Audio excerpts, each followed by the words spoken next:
Hey, welcome back to Brick Lake City. And if you have ever wondered or wished that you could rearrange your Lego city without having to pull it all apart and starting from scratch, today's video is for you. So there is one thing universally that we all agree on, despite having such diverse opinions on what a good and bad Lego set is, or what a great Lego set is. And I think universally we all agree that fundamentally, Lego is amazing. The second thing we universally agree on, the Lego loses a bit of its amazingness. Amazingness, is that a word? It loses a bit of its amazingness once you have to move it. When you have to move it, it becomes incredibly difficult to do without completely pulling it apart and starting from scratch again. We've already seen that recently as we moved our Lego city from one room to another, and I dragged it inch by inch, ever slowly from room to room, so that I didn't have to do that. So flexibility is key in a Lego city. The ability to not have to start from scratch every time is number one priority. Well, I think anyways, that should be the number one priority when designing a Lego city. Because, at least once a year, Lego bring out a set that I'm going to want to incorporate into the shelf behind me. That is at a bare minimum. So we know there is a new modular building that comes out every year. So that is the minimum once a year that I'm going to change my city. More than that, there is a number of Lego City sets, Lego Friends sets, Marvel, DC that come out all the time that are just begging to be modded or mocked to be turned into parts in the Lego City as well. We've already got Sesame Street in here, that's probably the only one at the moment. But they're things that are going to continue to happen. They're going to come up, and I'm sure these are problems that all of you at home have faced as well, is that how do you continue to evolve your city without having to pull it all down and pull it back together again? This is relevant for people who have huge cities. It's relevant for people who have little cities. This is just one of those universal things that everybody has to accomplish at some point. And the answer, which I'm sure you're very familiar with, is modularization, right? You want to break it down into bite-sized chunks that can be shifted around easily. So the benefits of modularization is, number one, quick and easy. If I wanted to pull it apart, which I've done recently to add a second shelving unit in, I can just take it unit by unit, grid by grid, cube by cube, to pull it across to put it in a new spot or put it back as well. It's quick, it's easy to move, and that is the number one reason that modularization is key. The second reason is it creates the ability for you to be creative.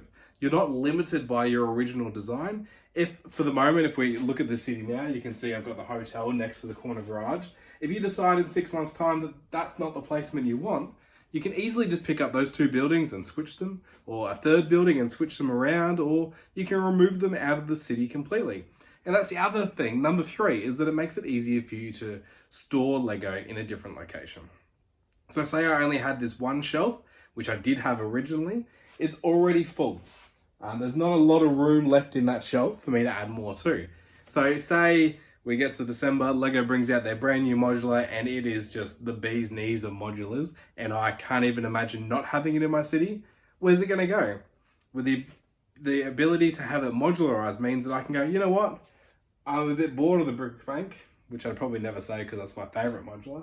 But if I was, I can just pop that one out and I can put the new one in there. So that's the key to having a modular city, is that one, it's quick and easy to change. Two, because it's quick and easy to change, it makes it really flexible and easy to be creative and to change things around. It also gives you the option to change modulars in and out, or buildings in and out, or elements in and out as you see fit. So the ability to have it in a modular design just creates a whole new world of opportunity for you to be able to move and change and develop and evolve as time goes on. So one of the most popular ways to build a modular system is using a mills plate. That's what a lot of the cities do, and this isn't one, but this is effectively what it is. We have a base plate with a brick and then a plate on top. That then sits in your city, and you can just pick them up and move. So imagine that's a whole modular building, right? Oh, don't want it there anymore. Up it goes, and she slots over there. That's the most popular way. However, that way is pretty expensive, so that's not how I do it. So what I want to run you through now is 3 tips that I use to build my city in a modular fashion. Okay, here is tip number 1. Tip number 1 is to plan in squares. Now, this isn't quite how my city ended up. As you can see, I've got roads in the front, which I end up taking out to create some more space at the back for me. But what I did to start with is I drew the cubes of where my base plates were going to sit, and I planned it in square chunks. Lego are bricks, they're rectangular or square in nature, so it makes perfect sense to plan in that way as well. So you can see that I've just gone where's my roads going to fit. I've drawn them a little bit narrower since they're 18 wide instead of the 32, and I draw my 32 by 32s in as well. So this is all it takes, is just draw a grid, plan it out. You don't have to stick to it. I've drawn out so many versions of it, it's not funny, and I don't think any of them have ever come to fruition in their entirety, but it just makes it so much easier when you're planning in squares to start with. So that's tip number one for me, is to plan my city in squares. So for tip number two, we're going to look at Sesame Street here and just how it's developed. As I said before, Mills plates don't work for me, and they were never going to work for my budget. But you can see I've still got some lift there, and I've still got it built in that square formation. The way I do that is one of these plates. So it's just a base plate that has the equivalent of a plate and a tile on it. Normally I would build it in probably a little bit more than this. Sorry, it's not particularly clear, but it gives you the idea, right? And that's what this plate is on the bottom here.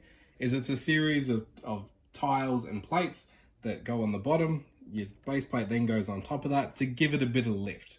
Two real good benefits of this is, one, it's a lot cheaper than Mills plates. Two, your modular buildings already come on a base plate, so you're not required to modify it after you build it. So that's handy. So the tip is to use what works for you. That's number two. Use what works for you. This works for me and helps me keep it in that square formation. And then I just have these little trim pieces. They're built like a bit of a Z, or a backwards Z, I guess you'd call it, with tiles. Let's get Elmo and his skateboard out of the way there. And I literally, whoop, try and do it one-handed. And it just clips on like that. So if I wanted to move that, all I have to do is pop that piece out, do that one the same, and then just lift it up and take it away. Short and simple. That's what works for me in my city. So that's number two. Number one, plan in squares. Yeah, we know that's how Lego was designed, in squares, so we plan in squares. Number two, do what works for you. Okay, so tip number one, we're planning in squares. Tip number two, effectively using what you already have. You're doing what works for you. You're looking at your city, your budget, your constraints, and just doing whatever works for you.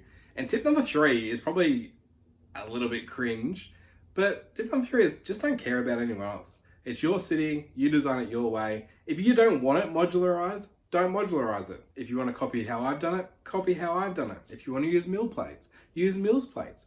Don't let anyone tell you what is right or wrong, because there is no right or wrong. So one, plan in cubes. Two, do what works for you. Three, don't listen to anyone else. Do whatever works for you. If you made it this far, thanks so much for watching. Really appreciate you making it all the way to the end of this one as we put a pin in our conversation on modularization and flexibility of Lego cities. We're going to see next time just how flexible Brick Lake City is. As you can see behind me, I've got a new shelving unit that's going to have to be modded a little bit and altered to be able to fit Brick Lake City going forward. So that's going to involve a lot of movement in the city. So make sure you tune in for that. Make sure you subscribe so you get notified when that video drops as well.